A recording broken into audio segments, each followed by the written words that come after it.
Hello, and welcome to the Meade County Extension Council Overview and Update presentation. This is Dina Reed, County Extension Agent for 4-H Youth Development Education and Agent Contact for the Meade County Extension Council. Our presentation will start with an overview of cooperative extension. This may be a refresher for some of you, but will also provide an orientation for our new members.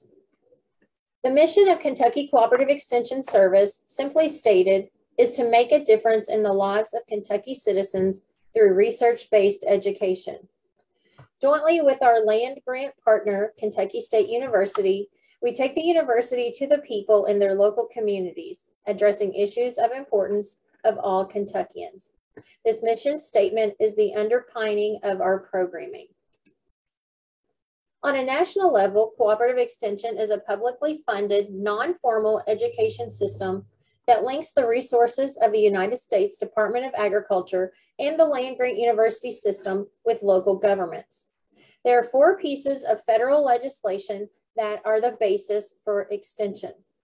The first is the Morrill Act of 1862, which established the land-grant university system, providing each state with 330,000 acres to sell to fund the building of schools focused on educating children of the working class and providing agriculture and mechanical arts. This act led to the creation of the Kentucky Land Grant College, now known as the University of Kentucky, in 1865. The second is the Hatch Act of 1887, which formalized the research component of the land grant university system by providing funding for experiment stations that were charged with conducting research at the land grant universities. The third is the Morrill Act of 1890. This created 17 predominantly Black land grant colleges, which include Kentucky State University. The Smith-Lever Act of 1914 established the Cooperative Extension Service. The act called for a cooperative partnership between 3 levels of government: federal, state, and county. All of these bring the education and research from the land-grant universities to the people in all communities, especially our rural areas. The Kentucky Cooperative Extension System is a unique collaborative agreement between the University of Kentucky, Kentucky State University, the U.S. Department of Agriculture, and each of Kentucky's 120 counties. Kentucky revised statutes that established our system include KRS 164.110 is the legislation initially enacted in 1916 to create the 3-way partnership between federal, state, and local government. KRS 164.605 to KRS 164.675 is generally known as the District Cooperative Extension Service Law. This legislation established each Kentucky county as an extension district and contains specific language governing extension districts, county extension councils, and extension district boards. While other Kentucky revised statutes apply to extension districts, the basic structure is governed by these specific statutes. These 6 values are key to developing and implementing and evaluating extension program. In extension, we value diversity and capitalizing on its potential to strengthen programs, being locally driven, flexible, and responsive, empowering people to solve problems, make decisions, and embrace change, applying knowledge and research-based information, accomplishing our work through collaboration, volunteerism, and leadership development, and finally, developing youth, adults, families, and communities. There are 4 primary funding sources for Kentucky Cooperative Extension. The first is federal funds appropriated through Congress and administered through the U.S. Department of Agriculture. The second are state funds that are appropriated through the Kentucky legislature and administered through the Council on Post-Secondary Education as part of the budget allocations for the University of Kentucky and Kentucky State University. The third are local funds that are generated either through the local district tax or through the county merged government budget and administered through the Extension District Board. And the final are gifts, grants, and contracts. Now let's focus on you, our County Extension Council. The County Extension Council is the conduit for securing community input, and it collaborates with county extension agents in the development of educational programs to meet our local needs. The council in its entirety provides input, guidance, and support for the overall county extension program. The CEC helps to establish program priorities that best utilize available funding and resources. Many of the priority issues and needs are not restricted to a single program area and will be best addressed through broad extension programming. Program councils or CEC program committee work with program-specific agents to coordinate their targeted program. The CEC and program councils or committees are the key entities that support the grassroots base of extension. There are 4 specific purposes for the CEC, and we'll review those very quickly, just as a refresher. The first is to identify and prioritize community needs through situation analysis, needs assessment, and data review. The second is to aid in program implementation, working alongside extension agents and staff to design, develop, deliver, and evaluate programming. The third is to promote and market local extension programming throughout the county and with key stakeholders. And finally, to ensure resources for an effective county extension program. State law specifies that county extension councils shall be composed of not less than 15, nor more than 40 citizens of the county. Council members should include representatives of program councils, which include agriculture and natural resources, family and consumer sciences, 4-H youth development, community and economic development, and any other program councils such as homemakers, horticulture, etc. that may exist. Membership should be representative of geographic areas of the county. Representation should include organizations that affect and are affected by extension programs. We should also have representation from each major social and economic group within the county. We also would like to include other interested and knowledgeable persons within our community, and of course, membership, public at large. Sufficient efforts must be taken to ensure the CEC membership is inclusive and covers the demographic and geographic makeup of the community. A rotation system needs to be included in our county council bylaws and needs to be implemented to ensure a fresh set of ideas. A term of 3 years and a limit of 2 consecutive terms is recommended, and the collective knowledge of the group expands as new people come on board. However, local county extension councils do have the opportunity to personalize our bylaws to fit the needs within our county and our membership. County program advisory councils will address programming needs of specific program areas. For example, ag and natural resources, family consumer sciences, 4-H youth development, horticulture, fine arts, etc. Each agent will coordinate their programming with a county program council or a program committee of the CEC. In Meade County, we utilize the county program council option. Program council efforts are to be coordinated with the CEC. Again, the CEC will assist in collaborative team approaches to issues and efficient use of staff time. This is why it is important that we have county program council representation on our CEC group. Selected representatives from program councils or committees will serve on the CEC, and some program area issues may need to be addressed at a level beyond the county. The various program areas will also be organized in various ways to address selected items and issues on a state level. This also will vary by program area. This graphic recaps the makeup of the County Extension Council.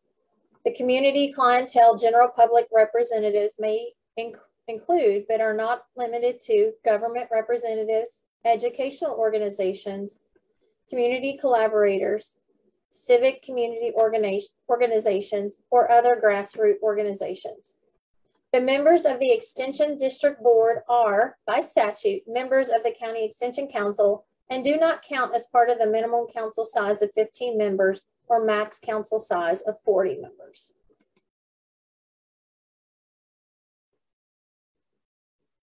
In your mailing, you were provided a copy of the County Extension Council member position description. This was recently updated in September of 2021.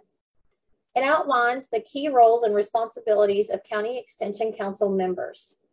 The first being that members are asked to stay current on local needs and issues and to identify community issues that can be addressed through extension programming, creating a positive impact on the community. The second is council members will provide input to ensure implementation of successful programs. The third, council members are asked to work collaboratively with extension agents and staff to ensure that programs are available to all citizens. 4, the council provides support to extension by volunteering in support of programs and by helping to recruit and mentor additional volunteers. And finally, the council works collaboratively with the county to market and promote extension within the community.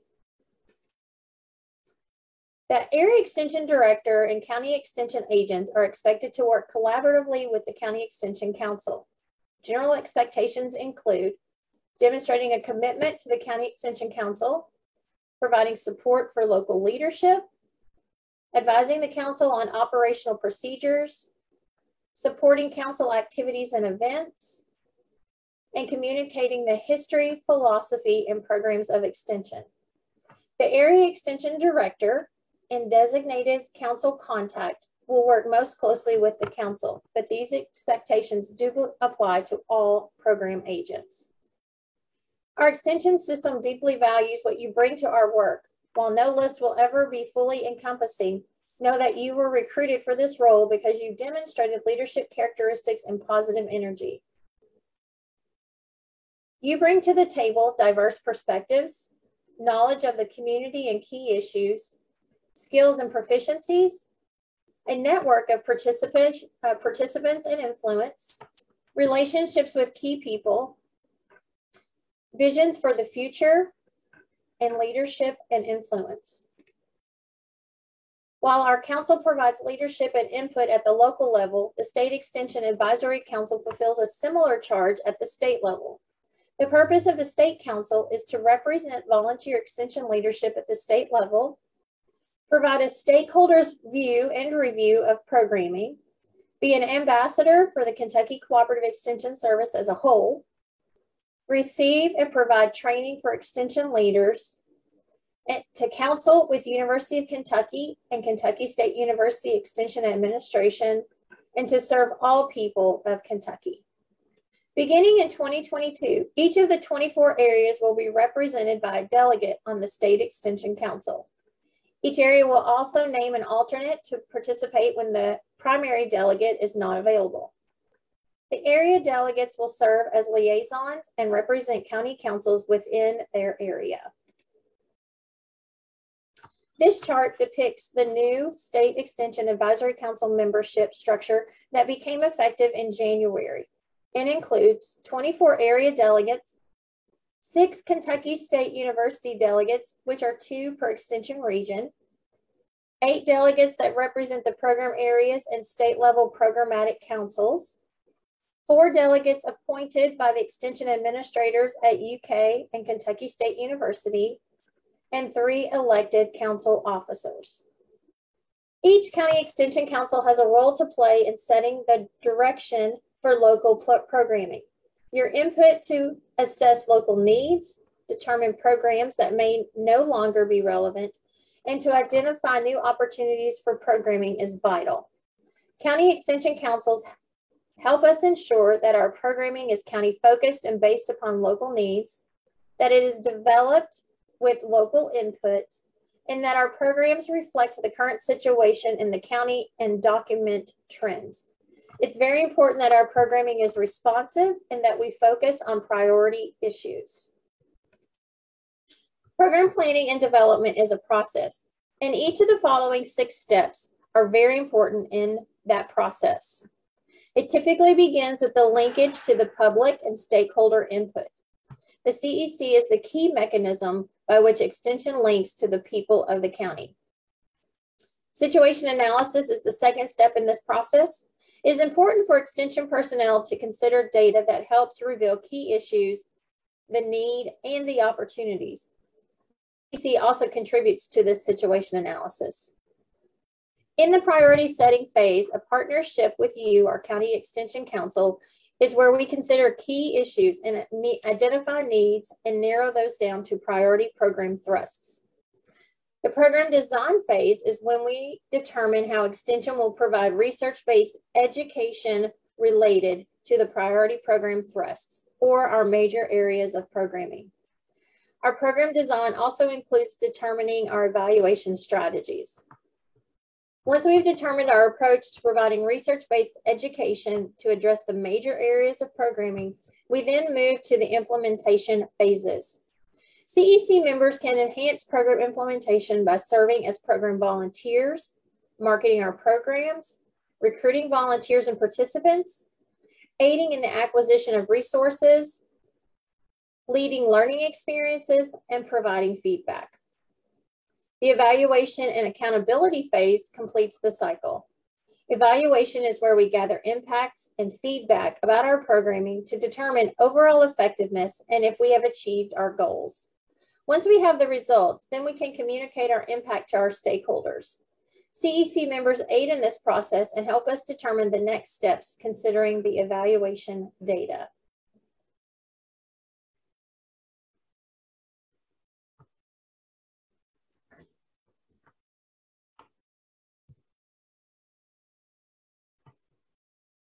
Some ideas for you to consider are the following discussion questions.